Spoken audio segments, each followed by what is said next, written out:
தேர்தல் நெருங்கும் வேளையில் சென்னை ராயபுரம் அதிமுக வேட்பாளர் ஜெயக்குமார் மூலக்கொத்தளம் பகுதியில் உள்ள அம்மன் கோயிலில் சாமி தரிசனம் செய்துவிட்டு தீவிர பிரச்சாரம் மேற்கொண்டார்.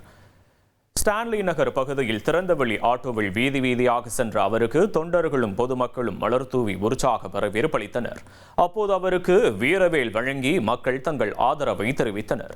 பொதுமக்களின் வரவேற்பை ஏற்றுக்கொண்ட ஜெயக்குமார் இரட்டை இலை சின்னத்திற்கு தீவிரமாக வாக்கு சேகரிப்பில் ஈடுபட்டார்.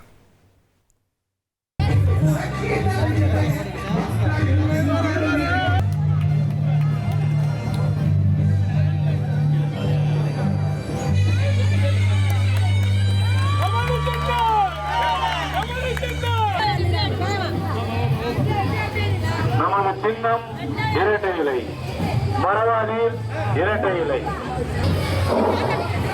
நமது சின்னம் இரட்டை இலை, மறவாதீர். நமது சின்னம் இரட்டை இலை. இனி செல்லும் இடமெல்லாம் செய்தி. தந்தி டிவியின் வாட்ஸ்அப் சேனலை ஃபாலோ பண்ணினா செல்ல இருக்கும் இடமெல்லாம் செய்தி. இதோ QR கோட் இப்பவே ஸ்கேன் பண்ணுங்க, ஃபாலோ பண்ணுங்க.